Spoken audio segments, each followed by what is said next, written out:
శ్రీ రేణుకా ఎల్లమ్మ తల్లి జ్యోతిష్యాలయం ముఖం చూసి జ్యోతిష్యం చెప్పబడును. మీ పేరు బలము, మీ భవిష్యత్తులో జరిగేది జరగబోయేది చెప్పబడును. మీ కుటుంబ సమస్యలు, చదువు, ఉద్యోగం, మనశ్శాంతి, ఆరోగ్యం మరియు సకల సమస్యలకు పరిష్కారం చెప్పబడును. భయము, అనారోగ్య సమస్యలు, అనుమానం, చెడు పూజలకు కూడా పరిష్కారం చూపబడును. ఎటువంటి వ్యాధులకైనా సరే మూలికా వైద్యం చేయబడును. గురూజీ లక్ష్మణ్ రాజ్ గారి ఫోన్ నంబర్ 8466923012. ఓం సాయిరామ్. సమర్థ సద్గురు సాయినాథ్ మహారాజ్ కి జై. సాయిబాబా భక్తులందరూ కూడా నమస్కారం అండి. సాయినాథుని ఆశీస్సులతో అందరూ కూడా సుఖంగా, సంతోషంగా, అష్టైశ్వర్య, ఆరోగ్య, అభివృద్ధితో ఉండాలని మనస్ఫూర్తిగా కోరుకుంటూ ఈరోజు ఈ వీడియోని మొదలు పెడుతున్నాను. ఈరోజు వీడియో ఏంటంటే, తల్లి, ఈ నీచుల వల్లనే నీ జీవితం ఇలా తయారయ్యింది. వారిని నేను అస్సలు వదిలిపెట్టను. వారిని ఏం చేస్తానో చెప్తానో వినుబిడ్డ అని మన బాబాగారు అయితే ఈరోజు మనకి అద్భుతమైనటువంటి సందేశంతో అయితే మన ముందుకు వచ్చారండి. మరి మన బాబాగారు ఈరోజు మనకి బాధ పెట్టే వారికి ఏ విధంగా సమాధానం చెప్పాలనుకుంటున్నారో ఆయన మాటల ద్వారానే విందాము. ఆయన మాటలు వినే ముందుగా ఈ వీడియో కనుక నచ్చినట్లయితే లైక్ చేసి షేర్ చేయండి. మరిన్ని వీడియోస్ కోసం మన ఛానల్ని సబ్స్క్రైబ్ చేసుకుని మాకు మరింతగా సపోర్ట్ చేయండి. బిడ్డ, ఇప్పటి వరకు నువ్వు ఎంతో నిజాయితీగా ఉన్నావు కదా, అది నాకు తెలుసు. నీది ఎంత మంచి మనసో నీ బాబాకి తెలియదా చెప్పు బిడ్డ. నువ్వు ఎవరిని బాధ పెట్టకుండా, ఎవరి జోలికి పోకుండా నీ జీవితాన్ని నువ్వే ప్రశాంతంగా జీవిస్తున్నావు. కానీ నీ చుట్టూ ఉన్నవారు మాత్రం నిన్ను ఏడిపిస్తున్నారు, హింసిస్తున్నారు. వాళ్ళ మాటలతో నిన్ను చంపుకు తింటున్నారు. నిన్ను అలా చేయడం వల్ల వారి మాటలకు నీకు నిప్పులా మారి నిన్ను కాల్చేస్తూ ఉన్నాయి కదా బిడ్డ. అయినా కానీ నువ్వు ఎంతో ధైర్యంగా ఉన్నావు. కానీ ఎంత ధైర్యంగా ఉన్నా కానీ కొన్ని సందర్భాల్లో కన్నీరు కార్చుకుంటూ, బాబా నాకే ఎందుకు ఈ బాధలు, నన్నే ఎందుకు ఇలా శిక్షిస్తున్నారు అని చెప్పి నా దగ్గరికి వచ్చి కన్నీరు పెట్టుకుంటున్నావు కదమ్మా. దిగులు పడకు తల్లి.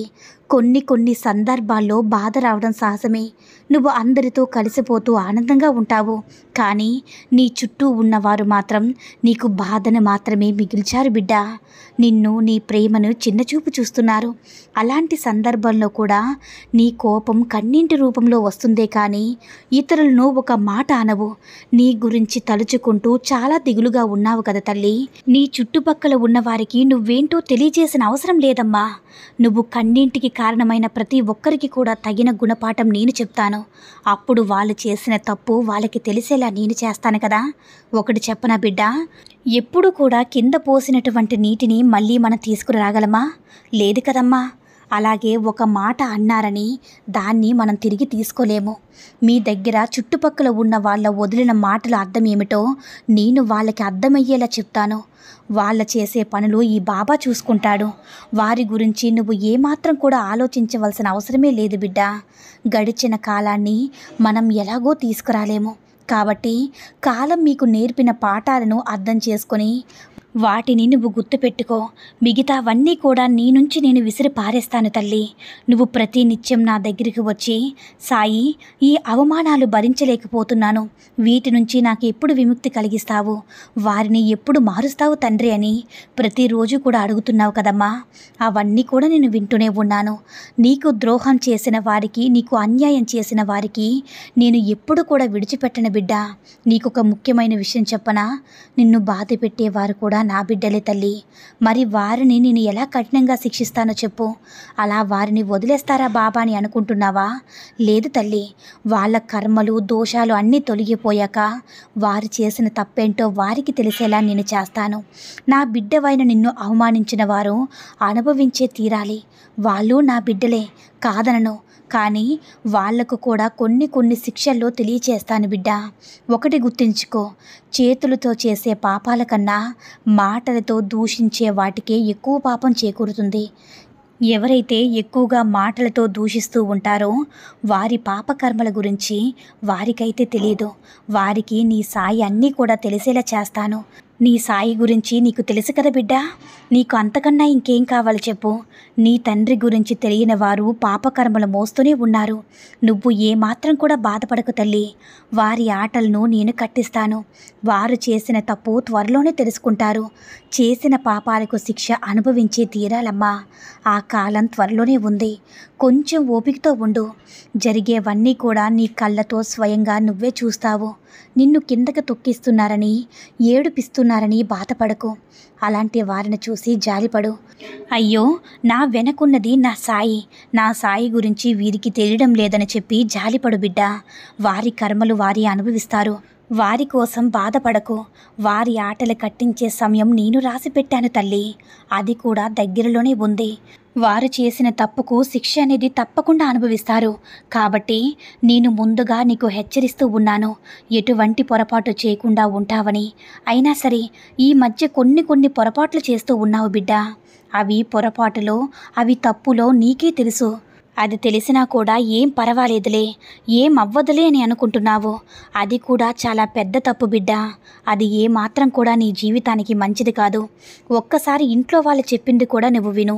ఇంట్లో వాళ్ళు ఈ కోపంతో ఏదైనా ఒక మాట అన్నారని ఆ కోపంలో నువ్వు సరిగ్గా భోజనం చేయడం కూడా మానేస్తున్నావు, ఇంట్లో ఉండడం కూడా మానేస్తున్నావు.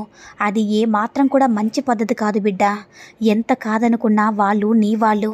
ఏదైనా ఒక మాట మాట్లాడినా సరే అవేమీ కూడా పట్టించుకోకు. ఎందుకంటే వాళ్ళు కోపంలో మాట్లాడినా, కోపం ఎంచుకున్నా అది నీ మంచి కోసమే. అది నువ్వు అర్థం చేసుకో బిడ్డ.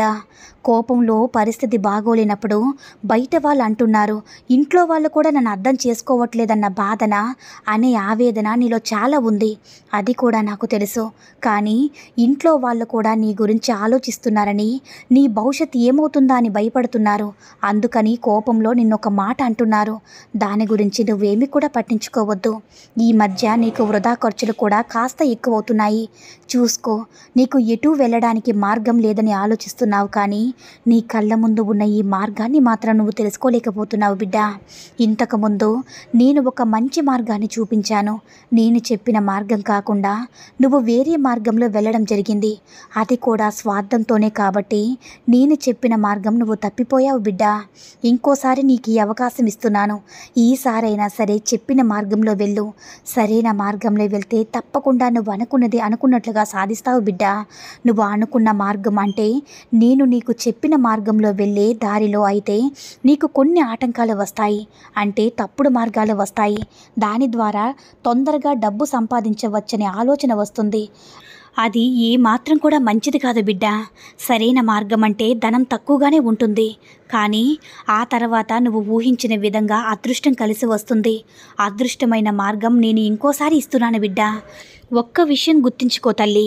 నీకు కోపం, బాధ, చిరాకు ఇవన్నీ కూడా ఎవరిపైన కూడా చూపించినా వాళ్ళు బాధపడతారు. వాళ్ళు బాధపడిన తర్వాత ఆ బాధ అనేది ఖచ్చితంగా తగులుతుంది బిడ్డ.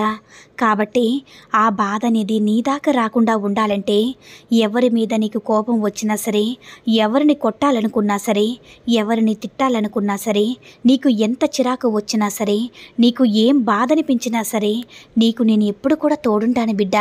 నీ పక్కనే ఉంటాను కదా, నాతో పంచుకో. ఒక్కసారి నా కళ్ళల్లోకి కళ్ళు పెట్టి చూడు బిడ్డ. నీ బాధ మొత్తం కూడా తొలగిపోతుంది. ఈ సాయిని నమ్ముకున్న వారెవ్వరికీ కూడా అన్యాయం జరగదు అని మన బాబాగారైతే ఈరోజు మనకి చాలా అంటే చాలా అద్భుతమైనటువంటి సందేశాన్ని అయితే అందించారండి. మరి సాయిబాబా భక్తులందరికీ కూడా సాయి మహిమల ద్వారా వచ్చిన ఓ సందేశం నచ్చిందని అనుకుంటున్నాను. ఈ వీడియో కనుక నచ్చినట్లయితే మరికొంతమంది సాయి భక్తులకు రీచ్ అయ్యేలా షేర్ చేసి లైక్ చేయండి. అలాగే మన ఛానల్ని ఎవరైనా మొదటిసారిగా చూస్తున్న వాళ్ళు తప్పకుండా సబ్స్క్రైబ్ చేసుకుని మాకు కొంచెం సపోర్ట్ చేయండి. సర్వే జన సుఖినో భవంతు. జై సాయిరామ్.